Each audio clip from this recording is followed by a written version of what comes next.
Doctor Schiavarelli, buen día. ¿Qué tal? ¿Cómo está? Una alegría escucharlo.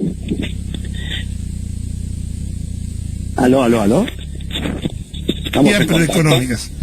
Estamos en contacto. Se me produjo ahí una falta de retorno, como dicen los relatores deportivos. Bueno, está bien. ¿Nos está escuchando ahora? Ahora sí, perfecto. Los que estaba escuchando recién, un breve comentario sobre el tema de la energía que hemos visto en otros países incluso, pero hay pocos países del mundo que hayan logrado la autonomía energética que ha logrado Uruguay con el fenómeno de las energías renovables. Es decir, tenemos por un lado la hidráulica, que es nuestra matriz, las viejas y queridas represas, y por otro lado la eólica y la solar, que cada día tiene mayor fuerza. En Uruguay hay un sistema que es formidable y que creo que no todos lo conocemos, y es que si uno, suponiendo que tuviera los recursos para montar en su casa un techo entero de paneles solares, por ejemplo, hay gente que lo hace, uno tiene un contador, un medidor de consumo de energía de lo que uno en su domicilio toma, bueno, empresa, etcétera, toma de la red de UTE, y hay otro contador que es el que mide lo que uno produce y vuelca la energía a la red de UTE y paga la diferencia o cobra la diferencia. Es decir, si uno generó más energía de la que consumió, le pagan, le dan un crédito, o si uno consumió más de lo que produjo, paga la diferencia. Esto tiene una ventaja increíble porque los grandes problemas de la electricidad es la batería de acumulación, que es lo que sale carísimo tener, las baterías de litio, de lo que fuere, donde uno produce la energía, la guarda en su casa. Pero acá uno la vuelca inmediatamente, por lo tanto no tiene necesidad de almacenarla. Está bien, me dirán si hay un corte de luz, no sé cómo será la cosa, uno se queda al oscuro, pero capaz que no. Pero ese mecanismo no está lo suficientemente difundido, y al modificarse la ley en su momento, que fue el gran cambio histórico de la matriz uruguaya, que no tiene en el primer rango en el mundo también en esto, genera la posibilidad casi de la autonomía en la generación de energía, digo, ¿no? Esto es un tema muy importante. Un otro tema que si uno se pone a comparar en su propia casa, pero imaginemos lo que es nada más que la red del alumbrado público, las redes del alumbrado público antes no bajaban de 1 kilowatt por lo menos el consumo de energía para poder dar la luz necesaria, sobre todo la luz incandescente y las que vinieron después. Hoy la energía de la luz LED, el consumo del LED, es infinitesimal comparado con lo que eran los viejos consumos de los halógenos, por ejemplo, que fue ayer, no estoy hablando de hace 2000 años. Y sin embargo los costos se mantienen porque hay toda una estructura de costos y de precios que debe mantenerse, porque si no pasa lo que pasó en la Argentina, que llegó un momento en que se privatizó, se empezó a jugar con el subsidio de la tarifa no se invirtió, y cuando quisieron acordar entraron en colapso en varias áreas de este tipo de temas. Por lo tanto, lo de la energía eléctrica es un fenómeno formidable en Uruguay. Hay una filosofía que está vista en el presupuesto ahora. Si uno mira los artículos del presupuesto, sobre todo los primeros donde está el tema salarial, por ejemplo, bueno, prácticamente 400 y algo de millones de dólares de los que se piensan bajar, lo demás viene por el lado de inversiones, están vinculados a esa U que comienza en el 2021, en el año 21, el año que viene, con una bajada de casi 280 millones de dólares de los salarios públicos, y algo parecido que va a ser por el lado de pasividad de 180 millones y pico, y el crecimiento, luego de tocar fondo en los últimos años, obviamente viene el tiempo electoral, se estaría recuperando, según dice el informe de la ley de presupuesto, el mismo valor real que tiene el salario hoy. Es decir, el mismo valor de compra que tiene hoy, que va a bajar pronunciadamente, que ya está documentado, no es una interpretación, en el año 2021, 2022 seguro, y es probable que acercándonos al 2023 empiece a haber una recuperación, que es lo que está previsto, atada al crecimiento del país. Ese es el otro tema también muy importante, que son variables que no son totalmente controladas. Pero voy a algo más duro que eso. La transferencia, el crecimiento del país en ese tiempo, ¿a dónde va? ¿Dónde van los ahorros? Que es la pregunta que uno se tiene que hacer. Supongamos que el país ahorra 500 millones de dólares entre salarios, pasividades, etcétera. Bueno, hay una filosofía de gobierno que es muy válida, yo no la comparto obviamente, pero son políticas, son los grandes modelos de política económica aquí en el mundo. Básicamente hay dos: uno, que crezca la torta y después la reparto, y otro, voy repartiendo mientras la torta crece, ¿no? Claro. Ejemplo chileno debe ser más claro. Y bueno, el hecho claro es que esa transferencia, ese ahorro, no va a otra cosa que al sector exportador, que queda muy claro, porque el valor esperado del dólar va a estar por encima, bastantes puntos, que el valor esperado de la inflación. Eso quiere decir que hay un margen de utilidad para el que vende en dólares al exterior, al sector exportador, que lo cambiará por pesos, y esos pesos van a ser muchísimos más y van a estar empatados con el peso que cobramos el resto de los mortales que no exportamos. En definitiva, cuando hablamos de que hay tarifas preferenciales para el sector productivo respecto del sector consumo familiar, es la aplicación de una filosofía. Es decir, en este momento lo productivo es vital, sin ninguna duda, nadie va a negar la importancia de todas las ayudas que haya que dar. Pero no, la verdad que he intentado adjetivar y no quiero, no me parece admisible que se priorice lo empresarial respecto del costo fijo de la tarifa, que en definitiva uno no está en su casa, se fue, se mudó, dejó la puerta cerrada porque se fue a vivir con su pariente, y usted está pagando una tasa fija, y la gente, me refiero, estamos pagando una tasa fija, que en definitiva es eso, es una especie de una tasa. Es interesante esto, aunque puede ser aburrido, la diferencia entre un precio y una tasa con un impuesto. La tasa se supone que es lo que uno paga por una contraprestación. Está dentro de la familia parecida a la de los precios. Uno paga lo que consume, uno paga lo que le dan. En el impuesto uno paga y luego otros administran la masa monetaria. Por eso lo energético, que es un tema apasionante, donde en el Uruguay tenemos algunas personas que han hecho historia y que, como suele suceder con muchos que hacen historia, luego no son suficientemente recordados, pero el cambio de la matriz, estuve hablando el otro día con una persona que conocí que montó como empresario 70 torres de 100 metros de molinos de producción eléctrica, ¿no? Es fascinante. ¿Qué programa se puede hacer explicándole a la gente lo que son esos monstruos y cómo están hechos, hasta con escaleras que se aguantan por magnetismo? En fin, lo que quiero significar es que me parece una mala política, absolutamente mala política, va contra lo que yo creo, que no se tenga en cuenta una tarifa especial en medio de una crisis.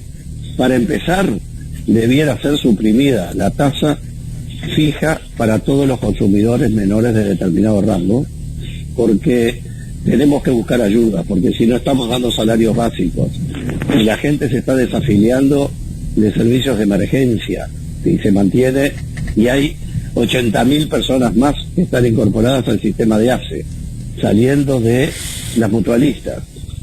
¿Cómo se va a pagar? Porque si la gente no tiene dinero no consume, y si no consume no hay impuestos. Y entonces vuelve la espiral del incremento, y el incremento de los precios termina dejando por el camino a la gente que va a perder 5 y 7% de salarios, que la masa multiplicada por el periodo de 5 años, aún con la curva, anda sumada entre jubilaciones y salarios en los 400 y pico de millones de dólares. Ya estamos viendo para dónde van los 900 que se ofreció, y bueno, eso es muy complicado porque tiene que ver con la inversión, un gasto público, y la inversión pública es muy importante, pero también va a haber un recorte importante en viviendas, donde va a haber un recorte muy fuerte que está dando lugar a toda una situación de tensión entre la esposa del senador Manini y el propio sector de Manini y el gobierno, porque es el ministerio que les tocó y que además se dividió al medio porque Medio Ambiente se fue para otro lado. En una palabra, se trata de analizar las situaciones, pero a veces el análisis tiene que tener una calificación. Y en definitiva la calificación es que es un gobierno que tiene todo el derecho a hacer lo que le parezca mejor, pero está claro que tiene un signo político que puede generar profundas tensiones sociales. Y eso tenemos que evitarlo a toda costa, y yo espero que la inteligencia de todos, por más que es muy impermeable, ayer hablaba con 2 senadores, es absolutamente impermeable lo que diga la oposición respecto a esto. Podrá decirse que el frente fue igual cuando tenía mayoría absoluta, pero había mucho más márgenes de negociación por un simple factor. Era mucho más escuchado, algo que el otro día hablamos, que tiene que ver con el movimiento sindical y la negociación colectiva. La falta de la negociación colectiva. Yo que estuve en el Consejo Superior de Salarios, la falta de que estén sentadas las partes, empleadores, empleados y el Estado, en la negociación es un vacío muy fuerte en la construcción de acuerdos, ¿no? Bueno, me fui de tema, pero quería plegarme a ese comentario de ustedes, que lo resumo en tasa fija de consumo para consumidores de menores estándares, que están promediados, y es apretar una tecla en la información que tienen informáticamente. Esa gente solo debiera estar pagando los consumos puros y duros. Y ese tema me parece que debiera ser un mensaje que para el Estado es fácilmente absorbible. Bueno, pero son ideas nada más.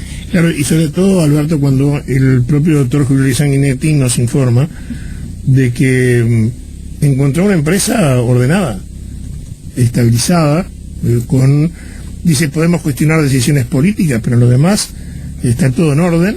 Lo que sí vamos es por el tema de Gasallao, que generó problemas ya inclusive en el gobierno del Frente Amplio. Ya se había ingresado, ya se había comenzado una auditoría. Una auditoría, una investigación con personal, una auditoría interna, ¿verdad? O sea, esto, y podríamos decir, la empresa está en condiciones de ofrecer algo más. Da la impresión, no esto que se lo dijimos, por eso lo podemos hablar ahora al doctor Sanguinetti, esto que cuando se elaboran estos planes, ¿verdad? Que te quieren enseñar que a tal hora podés tal cosa, que a tal hora, prácticamente les entregan un manual a la persona, y ni todo el mundo lo sabe, lo entiende ni lo aplica. O sea, como que la gente es mucho más pragmática, va a lo concreto, a lo real, que de repente es como tú decías, eliminar algunos costos, por lo menos durante un tiempo, para hacer la cosa más fácil, porque la situación sigue estando casi igual, a pesar de lo que dice el presidente de la República, de que no hay recesión económica, que no hay restricciones en la economía. En Rivera, por ejemplo, tenemos casos realmente graves de gente que no está pudiendo cumplir con cuestiones básicas, como por ejemplo el tema de la energía, aunque no hay cortes, pero sí se acumulan deudas. No, pero eso sí, el estudio nuestro trabaja desde hace muchos años en entidades colectivas muy grandes, que tienen miles de personas, en el transporte, en el centro de choferes, en Cinemateca, en fin, en lugares muy importantes donde estamos hace muchísimos años. Y ahí la situación es muy crítica. Ahora, quiero hacer un comentario sobre el gas. Durante el segundo gobierno del doctor Sanguinetti, que yo era prosecretario de la Presidencia, comienza con la ilusión del famoso gasoducto con la Argentina, ustedes recuerdan.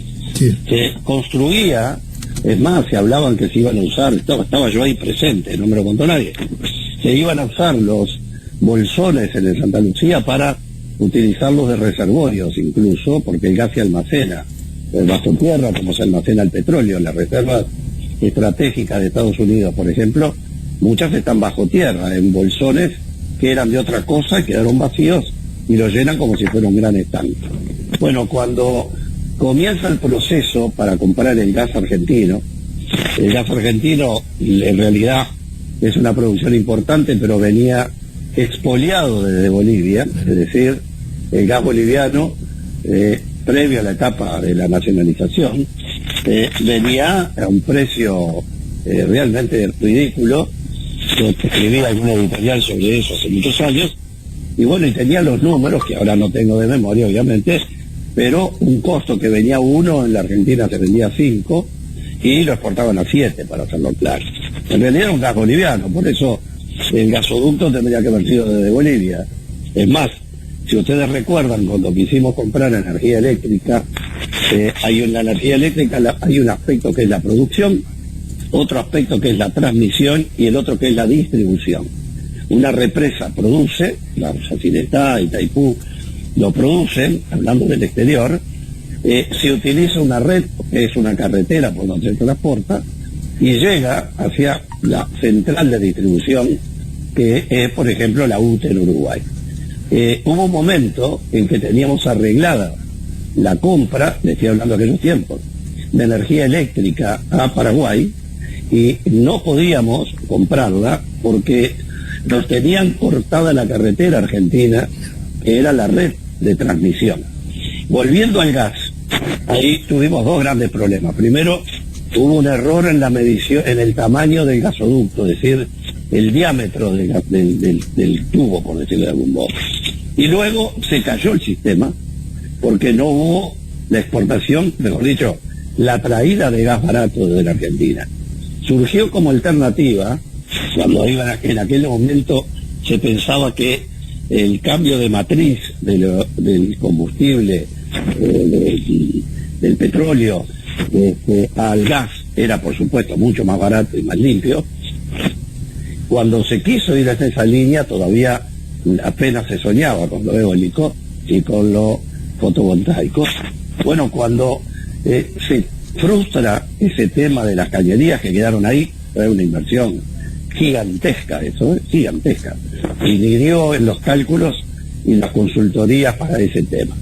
Y es que luego viene todo este programa de traer el gas en los barcos gasoleros, gaseros, que son, que hay que ver lo que son, vean en algún video, pongan en YouTube, los invito a los amigos para que busquen cómo son los buques que transportan el gas licuado, que son enormes, como si fuera un petrolero gigantesco, pero con 3 grandes conos, y que, por ejemplo, yo hice un pedido de informe sobre eso. El canal de acceso al puerto de Montevideo tiene 40 kilómetros aproximadamente, si no recuerdo mal. Cuando entra un barco cargado de gas al puerto de Montevideo, supongamos, esos 40 kilómetros de canal tienen que estar vacíos, porque los seguros no cubren ese tipo de tema. Incluso mi preocupación había salido porque algunos ingenieros del grupo de análisis político nuestro habían informado y trajeron los videos, porque una fuga de pronto se incendia y avanzan en lengua de fuego hasta 8 kilómetros desde el lugar del buque. Bueno, la idea era traer el gas licuado y a partir de ahí hacer la distribución de gas, que fue lo que quedó a medio hacer con el otro tema, por la expectativa generada. Creo que eso fue superándose, y lo de Gas Sayago sin duda habrá que buscar cómo está la situación, pero está claro que ahí hay una falla profunda que fue, y no atribuyo responsabilidades, estoy diciendo que el fracaso profundo fue en la pérdida de la obtención del recurso, porque si yo pongo un gasoducto y no consigo gas, será precioso, pero quedo en la nada. Así que, en definitiva, UTE, a ver, las empresas como la UTE, como Antel, son empresas ranqueadas internacionalmente. Yo diría que en el Uruguay debe haber 3 personas, como mucho, que están en capacidad de poder medir la eficacia de las empresas de ese nivel.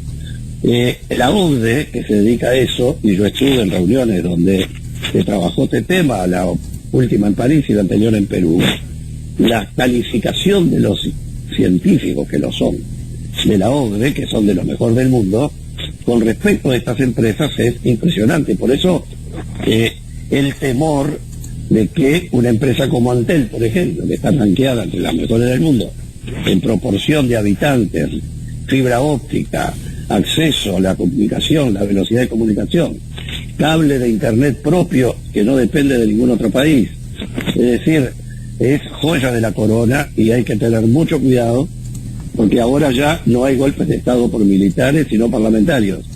No hay más privatizaciones sino ventas parciales. El mundo ha cambiado, por eso hay que estar muy atento, porque luego estas jugadas que parecen formidablemente mimetizadas, un día terminan como en Chile, ¿verdad?